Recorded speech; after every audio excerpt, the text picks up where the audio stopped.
Currently, there's a clip going viral right now regarding the Nafisa Collier. In regards to the fans. I have never heard players bash fans. It is getting so toxic, I feel like, in our league with a lot of the fans going back and forth. Like, basketball and sports are supposed to be so unifying, and it is so toxic. Like, every game, just, it's like hatred. The same fans packing arenas and blowing up the ratings. Why don't you do that, Nafisa Collier? They just don't understand. You want your league to grow, this is what comes with it. These ladies don't know how to handle more publicity, more fans. These WNBA fans are going to be the same fans that go to Unrivaled. It's actually really, really ridiculous. The Caitlin Clark put an end to Nafisa Collier's career 2 minutes ago.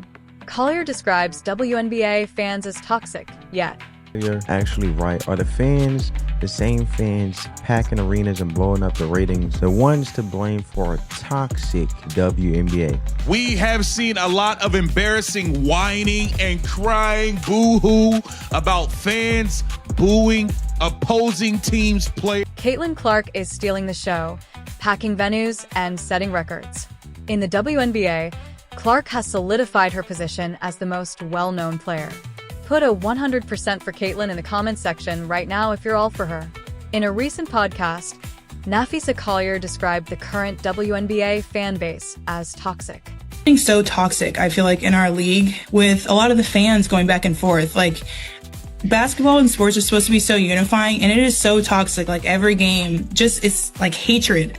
This is a massive debate, and it cuts right into the bone of the WNBA's entire future.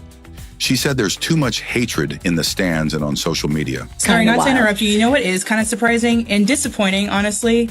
It is getting so toxic, I feel like, in our league with a lot of the fans going back and forth. Like, basketball and sports are supposed to be so unifying, and it is so toxic. Like, every game, just, it's like hatred out there towards other players, and not just, you know, like Angel and Caitlin. Like, that they are the OGs where people will get so like polarizing with, but it's with everyone, and people are just so nasty on there. And it's like, we're playing a game.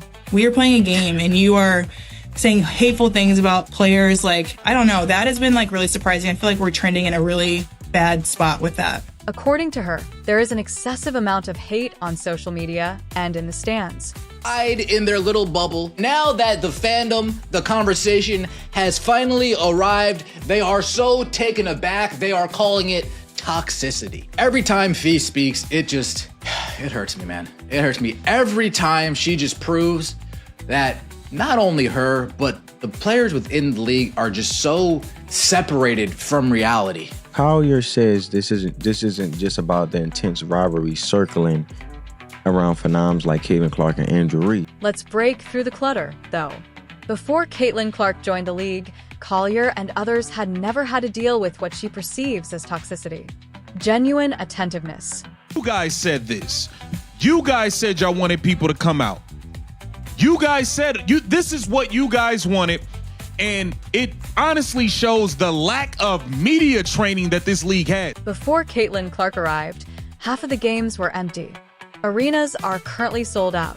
You need every damn fan to watch, to go there to support, period. You should not be saying nothing about fans unless it's in a positive light. Players hardly ever had to cope with outside criticism prior to Caitlin. These days, the WNBA has real rivalries, social media trending issues, and ESPN top billing. Toxicology is not that. That is the definition of success. You have a brand new team, the Golden State Valkyries. Now that Nafisa Collier is in the WNBA, a brand new team. They lead the league, 9,000 stinking fans. This is where everything is revealed by the numbers. Despite their dominance on the court, Nafa's club, the Minnesota Lynx, only average 9,000 people every night in a facility that can hold close to 19,000, making them 10th in the WNBA in terms of attendance. I feel like people find a reason to try and hate on Bron. I feel like people find a reason to try and hate on Fee. Like, you can't find nothing to hate on that girl about, so you just find this on. Like, you reach it. She literally created a whole league. Nafisa Collier, and her most recent appearance, she reaffirms the belief that these players are just not ready for the spotlight to be shined on. That's half empty, even in seasons when we win. Contrast that with Indiana Fever by Caitlin Clark. Attendance skyrocketed as soon as she joined the league. The Fever now rank in the top 2 WNBA teams in terms of attendance, and almost all of their road games sell out. The arrival of Caitlin is driving up ticket sales for teams like Phoenix, Atlanta, and even Las Vegas, not because of their own stars. The Golden State Valkyries, a recently formed expansion team, are already the most popular team in the league in terms of attendance. Additionally, nobody on their roster is griping about the enthusiasm of the fans. They're boosting the game, enjoying the buzz, and profiting from the support. That's how you succeed. Why? Therefore, is Kier characterizing the surge in fan enthusiasm as toxic? What caused the unexpected sensitivity? Easy, as she isn't its spokesperson. Just don't understand. You want your league to grow, this is what comes with it. And that's what sets Caitlin Clark apart from the others. She isn't avoiding the limelight. It belongs to her. On podcasts, people talk about how difficult it is to be heard and seen, but Caitlin Clark is showing up, working hard, and gaining supporters by becoming the league's everything. Conspicuous, powerful, and unafraid. She keeps her head down, she keeps her mouth shut, and she plays hard on every single play. But it's with everyone, and people are just so nasty on there. And it's like, we're playing a game. We are playing a game, and you are saying hateful things about players. Like when Visa Collier called WNBA fans toxic, she believed she was speaking for the league. She interrupted a podcast featuring Sue Bird and Megan Rapinoe to express her disappointment with the hostility that pervaded the air. But rather than receiving praise, there was an immediate and harsh backlash. We have seen a lot of embarrassing whining and crying boo-hoo about fans booing opposing teams' players. These ladies don't know how to handle more publicity, more fans, and you're crying and complaining and trying to degrade the fans at every single turn. Fans weren't merely in disagreement. This is the truth, and it offended them.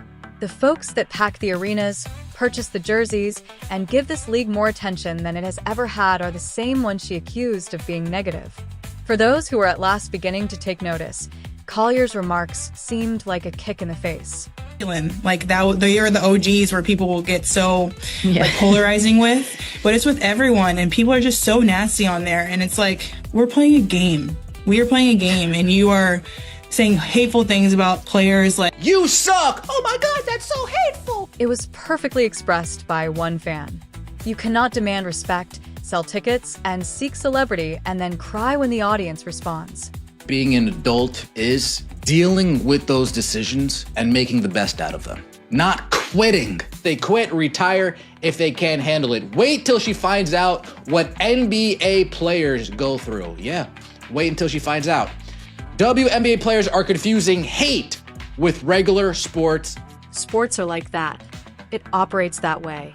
Either you accept the cacophony or you give in to it. Every time he go back to Boston, every time that man touches the ball, he get booed, bro. That's just what it is. It come with the sport, bro. But I ain't never went into well, actually I have. I went into an arena and got booed before, but it was like in college.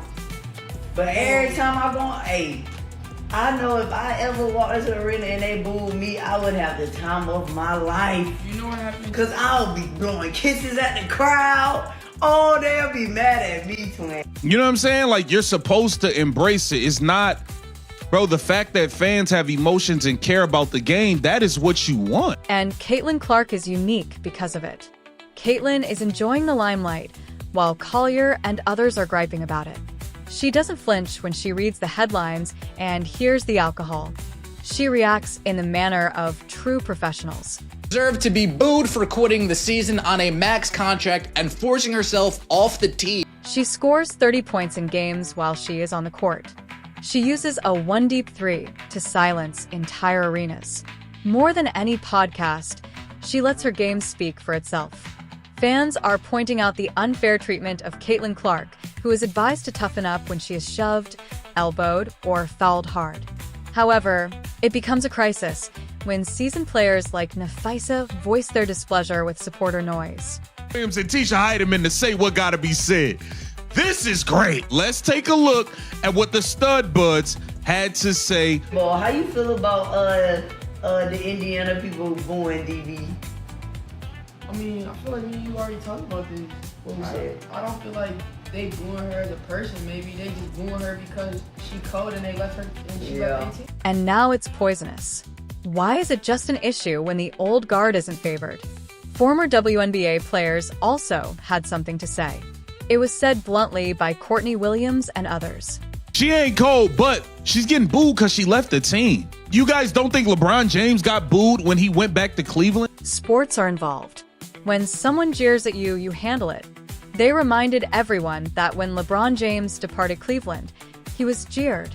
Like booing is like low-key a sign of respect, straight up, cause if you a nobody, then they not gonna even be worried about you. Cause I mean that's like Kyrie every time he go back to Boston.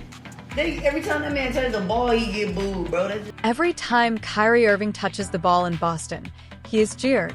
MLB, in the NFL, in the NBA, a player returns, they gets booed, we move on. They call it passion.